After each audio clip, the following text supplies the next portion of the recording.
தாவேக்காவினுடைய நிலைமை என்ன? எங்களுக்கு வந்த செய்தி பிரகாரம் அவர் என்டிஏ பக்கம் போகிறதாக பேச்சு இருந்துகிட்டு இருக்கு. உண்மை நிலவரம் என்ன சார்? இல்லை, டெல்லி சிபிஐ விசாரணைக்கு போய்விட்டு வெளியே வரும்போது விஜய் மகிழ்ச்சியாக வருகிறார். இதிலிருந்து நமக்கு தெரிவது என்னவென்றால் அமித்ஷாவோடு விஜய்க்கு ஒரு உடன்பாடு ஏற்பட்டுவிட்டார். அமித்ஷாவின் கைப்புள்ளையாக விஜய் மாறிவிட்டார். இதுதான் நமக்கு கிடைத்த செய்தி. ஆனால் இந்த கூட்டணி 234 தொகுதிகள் என்பது சரிபாதியாக பிரித்து கொள்ள வேண்டும். அதுதான் உடன்பாடு விஜய்.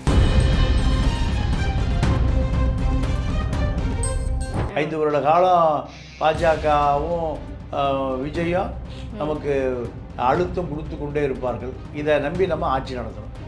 160 ஜெயிச்சு 118 வந்தால் யாருக்கு பயப்பட வேண்டிய அவசியம் இல்லை. கூட்டணி முறித்து கொண்டே போகலாம். கூட்டணியை முறித்து கொண்டே போகலாம். இவர்களுடைய ஆதரவு தேவையில்லை. இதைத்தான் ஆரம்பத்திலே முடிவு செய்து விட்டால் எதிர்காலத்தில் சிக்கல் வராது. இப்போ அவசரப்பட்டு கூட்டணி ஆட்சி என்று கூட்டணி வைத்து விட்டால் அது கூட்டணியாக இருக்காது. ஜனநாயகன் படம் வரப்போகுது அப்படின்ற மாதிரி சொல்லியிருந்தீங்கல்ல, அதில் பின்னாடி யாரெல்லாம் இருந்து செயல்பட்டுருக்காங்க சார்? திரிஷா தான். 100% திரிஷா தான். திரிஷாவுடைய தாய் மாமா ஆர்எஸ்எஸ்ல ஒரு பெரிய தலைவராக இருக்கார். அவர் மூலம் திரிஷா தான் அமித்ஷாவோட தொடர்பு ஏற்படுத்தி விஜயை கொண்டு போய் புது வாக்காளர் பூரா விஜய்க்கு இருக்கான். முஸ்லீமில் இளைஞர்கள் விஜய் பின்னாடி போகிறான். தலித் இளைஞர்கள் பூரா கிராமங்களில் செய்திகளில் விஷயம் வரைஞ்சி வச்சுட்டு உட்காந்துருக்கான். அப்போ இதெல்லாமே விஜய்க்கு ஒரு பெரிய வரவேற்பை கொடுத்துருக்கு தான் நம்ம எடுத்துக்கணும். திமுகவுக்கு தோல்வி பயம் வந்துருச்சு, அதனால தான் இப்படிலாம் புரளி கிளப்பிக்கிட்டு இருக்காங்க அப்படின்னு சொல்கிறாங்க. இது எந்த அளவுக்கு உண்மை சார்? என்டிஏ கூட்டணியில் விஜயை கொண்டு வருவதற்கு அமித்ஷா கடுமையாக முயற்சிக்கிறாரு. அது முயற்சி இறுதியில் வெற்றி. அமித்ஷாவோட பெரிய சக்தி இந்தியாவில் யாருமே இல்லை.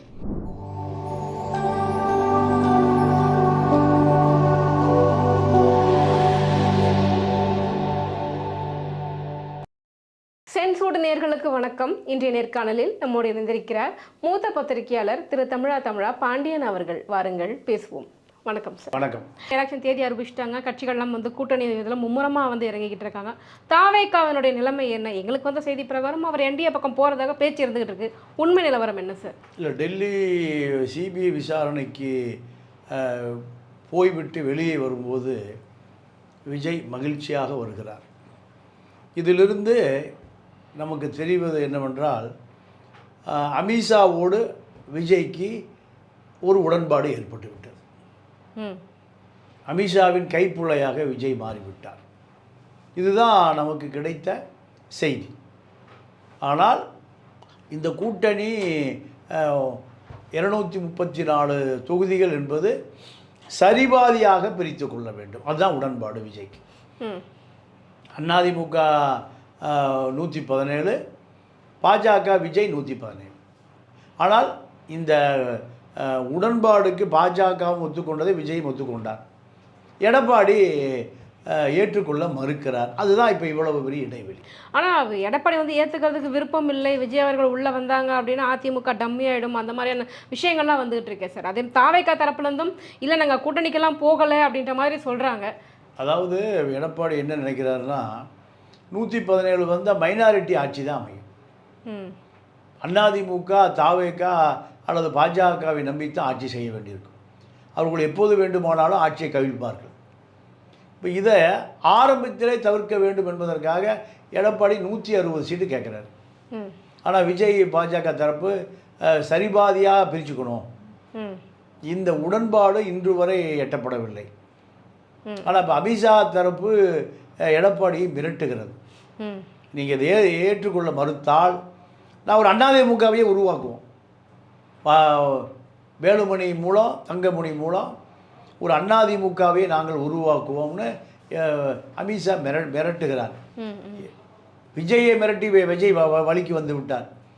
ஜனநாயகன் படமும் தேர்தல் முடிந்து திரைக்கு வரப்போகுது. வரப்போதா? ஆமாம் ஆமாம். சரி, ஓகே.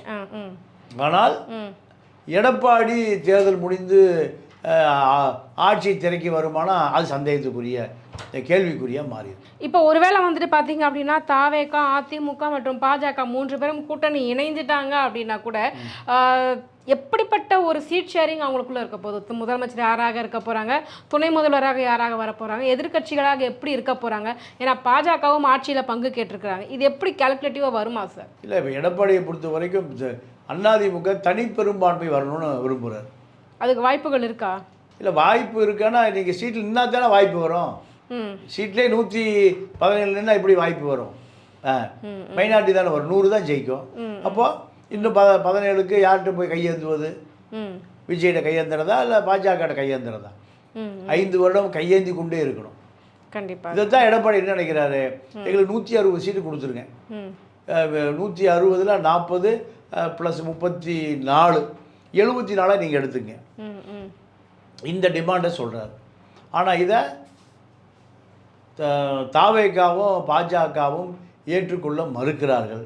இதுதான் இப்போ இந்த கூட்டணி பேச்சுவார்த்தை முடிவடையாமல் நீடிப்பதற்கு காரணம். ஆனால் இப்போ வரை அதிமுக வேட்பாளர் அறிவிக்கலை. விஜய் வருவார் காத்திருக்கார், பாஜகவும் காத்திருக்கு. 2 பேரும் காத்திருப்பது எடப்பாடிக்காக. எடப்பாடி எதிர்காலத்தை சிந்தித்து பார்க்குறாரு. 5 வருட காலம் பாஜகவும் விஜயும் நமக்கு அழுத்தம் கொடுத்து கொண்டே இருப்பார்கள். இதை நம்பி நம்ம ஆட்சி நடத்தணும். 160 ஜெயிச்சு 118 வந்தால் யாருக்கும் பயப்பட வேண்டிய அவசியம் இல்லை. கூட்டணி முறித்து கொண்டே போகலாம், கூட்டணியை முறித்து கொண்டே போகலாம். இவர்களுடைய ஆதரவு தேவையில்லை. இதைத்தான் ஆரம்பத்திலே முடிவு செய்து விட்டால் எதிர்காலத்தில் சிக்கல் வராது. இப்போது அவசரப்பட்டு கூட்டணி ஆட்சி என்று கூட்டணி வைத்து விட்டால் அது கூட்டணியாக இருக்காது. எப்போது வேண்டுமானாலும் தலைக்கு மேல் கத்தி தொங்கிக் கொண்டே இருக்கும். நிதிஷ்குமார் காணாமல் போய்விட்டார், பாஜக அப்படி தான் பண்ணோம். அதே போல்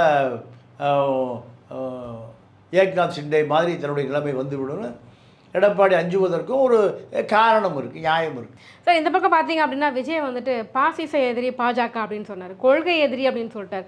கொள்கை எதிரி கூடவே போய் கூட்டணி வச்சுட்டாங்க அப்படின்னா தொண்டர்களாகட்டும் இல்லை அவர் கட்சியில் இருப்பவர்களாகட்டும் இது முரண்பாடாக தெரியலையா? இதுக்கு அந்த கட்சிக்கு இதுக்கப்புறம் வளர்ச்சின்னு ஒன்று இருக்குமா சார்? இல்லை, அந்த கட்சி கொள்கை கோட்பாடு லட்சியம்லாம் அது பற்றிலாம் கிலோ என்ன விலை எங்கே கிடைக்கும் இப்படி கேட்கிற தொண்டர்கள் தான். விஜய் தான் அங்கே ஆளினால் அழகுராஜா. நீங்கள் கம்யூனிஸ்டுகளுக்கு சொல்லலாம், காங்கிரஸுக்கு சொல்லலாம், இப்படி பேசலாமே தவிர விஜயை பொறுத்த வரைக்கும் விஜய் ரசிகர் மன்றம் தான் அந்த கட்சியுடைய தலைவர். விஜய் யாரோடு சேர்ந்தாலும் அவன் கூட்டு போடுவான். கொள்கை கோட்பாடெல்லாம் தெரியாததுனால தான் விஜய்கிட்டே திரிஷாட்டையும் வர்றான். அப்போ அவனுக்கு என்ன கொள்கை கோட்பாடு இருக்குது? விஜய் தான் அங்கே கொள்கை கோட்பாடு தத்துவம் சித்தாந்தம் வேதாந்தம் எல்லாமே விஜய் தான். அதனால் அங்கே அப்படி ஒரு சிக்கலே வராது. திமுகவுக்கு அப்படி ஒரு சிக்கல் வரலையே. 99 வாஜ்பாயோடு திமுக சேரும்போது இந்த அதை விட இன்னைக்கு கொஞ்சம் முரண்பாடுகள் அதிகமாக இருக்கு. பாஜக மேலே ஒரு வெறுப்புணர்வு தானே அதிகமாக இருக்குது. ஒரு மதத்தை மையப்படுத்தி இருக்குது அப்படிங்கிறதானே இங்கே ஒரு பேச்சாகவே இருக்குது. தமிழ்நாட்டுக்கு அது ஒத்து வருமா அப்படிங்கிறதும் கேள்விக்குறி தானே. மதத்தை வைத்து அரசியல் பண்ணுகிற பாஜகவோடு தானே திமுக கொள்கை பேசுகிற திமுக கூட்டணி வச்சு வாஜ்பாயை பிரதமர் ஆக்குச்சு. அப்புறம் என்ன கொள்கை யாருக்கு முரண்பாடு? பாஜக தீண்டத்தகாத கட்சி இருந்த இமேஜை உடைத்து காலி பண்ணிதே திமுக தான், கொள்கை பேசுகிற திமுக தான். அதனால் அந்த அந்த எரர்லாம் இங்கே இல்லை. சார், இந்த ஜனநாயகன் படம் வரப்போகுது அப்படின்ற மாதிரி சொல்லியிருந்தீங்கல்ல, அதில் பின்னாடி யாரெல்லாம் இருந்து செயல்பட்டுருக்காங்க சார்? திரிஷா தான், 100% திரிஷா தான். திரிஷாவுடைய தாய் மாமா RSSல ஒரு பெரிய தலைவராக இருக்கார். அவர் மூலம் திரிஷா தான் அமித்ஷாவோட தொடர்பு ஏற்படுத்தி விஜயை கொண்டு போய் NDA கூட்டணிக்குள் இணைத்தவரே திரிஷா தான். பின்னாடி இந்த வேலைலாம் வேலை பார்த்தது பூரா திரிஷா தான். திரிஷா விஜய் டெல்லி புறப்படுவதற்கு முன்பே விஜய் காரில் இறங்கி டெல்லி போனார். அப்போ இந்த கூட்டணி முடிவுகளை திட்டமிட்டு நகர்த்தியவரே திரிஷா தான். திரிஷா அமித்ஷா கூட்டணி தான் விஜயை டெல்லி வரை கொண்டு போய் டெல்லியில் இந்த NDA கூட்டணி அமித்ஷா பாஜக RSSோடு ஒரு சுமூகப்படுத்தியவரே திரிஷா தான்.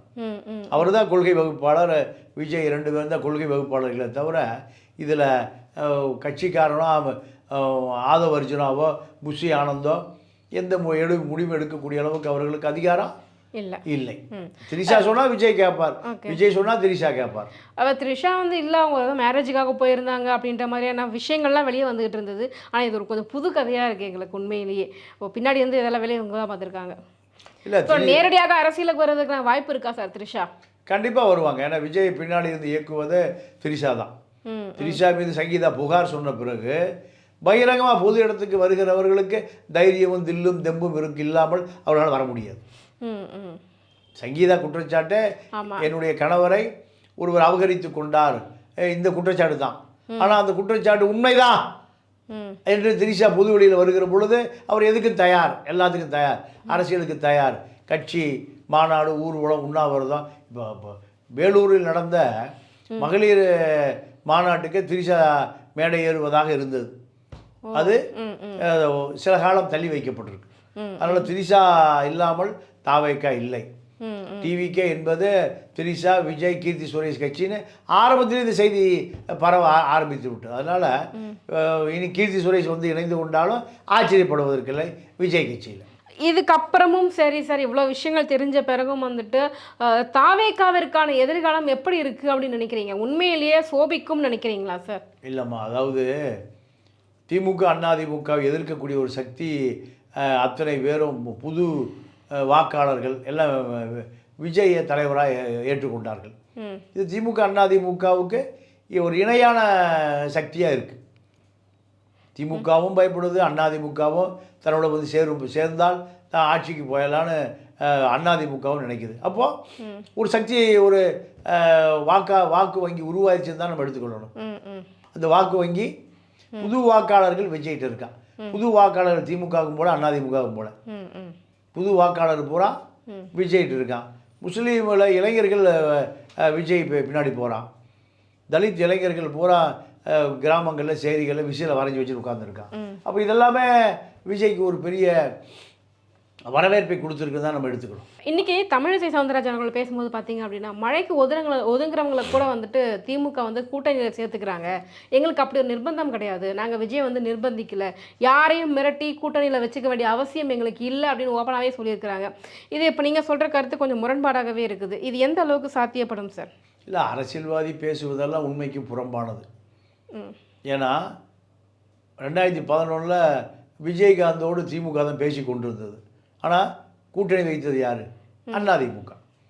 வைகோ இரவெல்லாம் திமுகவோடு இணைவதாக பேசிகிட்டு இருந்து அதிமுகவில் போய் கூட்டணி வைத்து கொண்டார். இப்போ வேல்முருகன் திமுக விட்டு வெளியேறிட்டார். வெளியேறி 100 தொகுதிகளில் தனித்து போட்டியிடுவதாக அறிவிக்கிறார். இப்படி கூட்டணி கட்சிகள் இரவு ஒன்று பகல் ஒன்று பிற்பகல் உண்டு முற்பகல் உண்டு பேசுவோம். அதனால் அதை கணக்கிலே எடுத்துக்கொள்ள முடியாது. பாஜக விரட்டாமல் சிபிஐ வழக்கு போடாமல் விஜய் டெல்லிக்கு போகாமல் இந்த கூட்டணியில் நடப்பதற்கான வாய்ப்புகளே இல்லை. கருணாநிதியோடு மிரட்டி கூட்டணி வைத்ததான் காங்கிரஸ் கடந்த காலத்தில். அதனால் தமிழிசை சொல்லுவது அரசியல்வாதிகளுக்கே உண்டான, எப்படி வேண்டுமானாலும் பேசுவார்கள், அந்த அடிப்படையில் தான் தமிழிசை சவுந்தரராஜன் பேசுகிறார். ஆனால் உண்மை அப்படி இல்லை. எல்லா நிகழ்ச்சிகளிலும் ஒரு அரசியல் ஒளிந்திருக்கிறது.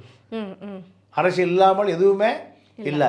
எல்லா நகர்வுகளுமே அரசியலுக்காகத்தான், கூட்டணிக்காகத்தான், வெற்றி பெறுவதற்காகத்தான். அதனால் தமிழிசை பேசுவதெல்லாம் கணக்கில் எடுத்துக்கொள்ள முடியாது. விஜய் அவர்கள் பெரம்பூரில் போட்டியிட போவதாக ஒரு விஷயம் வந்திருக்குது, இது உண்மையா சார்? இல்லை, அவங்க கட்சியிலேருந்து இந்த செய்தியை கசிய விடுகிறாங்க. ஏன்னா அந்த தொகுதி தலித் மக்களும் கிறித்தூர்களும் நிறைந்து வாழுகிற பகுதி. அப்போ அங்கே நின்னா விஜய் வெற்றி பெறுவதற்கு வாய்ப்பு இருக்குன்னு ஒரு நம்பிக்கை இருக்குது விஜய்க்கு. ஏன்னா அவர் நம்பி நிற்கிற வாக்குகளே தலித் வாக்குகள் தான், கிறித்துவ வாக்குகள் தான். இந்த வாக்குகள் அந்த பகுதியில் நிறைந்து காணப்படுவதனால நமக்கு ஒரு மிகப்பெரிய செல்வாக்கு இருக்குது.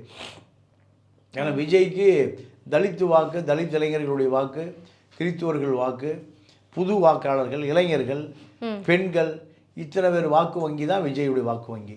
அது அங்கே பெருவாரியாக விஜய்க்கு கை கொடுக்கும்னு அவர் நம்புகிறார். அதனால் இந்த செய்தியை விஜய் தரப்பிலிருந்தே சொல்லப்படுகிறது. அதே மாதிரி என்டிஏ கூட கூட்டணி வருவார் அப்படிங்கிற விஷயத்தையுமே கூட திமுக தான் கிளப்பி விடுறாங்க. திமுகவுக்கு தோல்வி பயம் வந்துருச்சு, அதனால தான் இப்படிலாம் புரளி கிளப்பிக்கிட்டு இருக்காங்க அப்படின்னு சொல்கிறாங்க. இது எந்த அளவுக்கு உண்மை சார்? நம்ம அதாவது என்டிஏ கூட்டணியில் விஜயை கொண்டு வருவதற்கு அமித்ஷா கடுமையாக முயற்சிக்கிறாரு. அது முயற்சி இறுதியில் வெற்றி. அமித்ஷாவோட பெரிய சக்தி இந்தியாவில் யாருமே இல்லை. ஓகே. அமித்ஷாவுடைய முயற்சி விஜயை என்டிஏ கூட்டணிகள் கொண்டு வந்தால் தான் என்டிஏ கூட்டணி வெற்றி பெறும், திமுக தோல்வியடையும். இது நீண்டகால திட்டம். இந்த திட்டத்தை அமித்ஷா அதாவது நேரடியாகவோ மறைமுகமாகவோ நீண்ட காலமாக அதற்கான காய் நகரத்தில் தொடர்ந்து செய்து கொண்டே இருக்கார். எதுக்காக? 2020 தேர்தல் எதிர்பார்த்தான். இது ஒரு வருட காலம் 2 வருட காலம் விஜய் அரசியல் ஆரம்பித்த காலத்தில் இருந்தே எப்படியாவது என்டிஏ கூட்டணிகள் கொண்டு வந்து திமுகவை வீழ்த்தி விட வேண்டும். திமுகவை வீழ்த்தக்கூடிய ஒரே வாக்கு வங்கி விஜயிட இருக்கக்கூடிய புது வாக்காளர் வாக்கு வங்கி தான். அப்போ அந்த வாக்கு வங்கிகளை நம்பித்தான் அதிமுக பாஜக கரையேற முடியும். இந்த வாக்கு வங்கி இல்லைன்னா இது கரை ஏறவே முடியாது. திமுகவை எப்படியாவது வீழ்த்தணும். அகில இந்திய அளவில் திமுக தனக்கு ஒரு பெரிய அச்சுறுத்தலாக இருக்குது. 40 நாடாளுமன்ற உறுப்பினர்கள் வைத்துக்கொண்டு பாஜக அரசுக்கு ஒரு பெரிய அச்சுறுத்தலாக இருக்குது. அந்த அச்சுறுத்தலை எதிர்கொள்வதற்கும் என்டிஏ கூட்டணிக்கு விஜயினுடைய வாக்கு வங்கி தான் தன்னை காப்பாற்றும் என்பது தான். விஜய் வாக்கு வங்கி இல்லாமல் தன்னால் கரையேற முடியாது என்பது அமித்ஷா செய்த முடிவு. அதில் எந்த மாற்றம் இல்லை. ஆனால் திமுக சொல்லுவதைப் போல திமுக இந்த தேர்தல் வெற்றி பெறுவதற்கும் தோல்வி அடைவதற்கும் விஜய் வாக்கு வங்கியை பார்த்து தான் திமுக பயப்படுகிறது. எங்கள் கேள்விகளுக்கு ரொம்ப சிறப்பான பதில் சொன்னீங்க சார். நன்றி, வணக்கம்.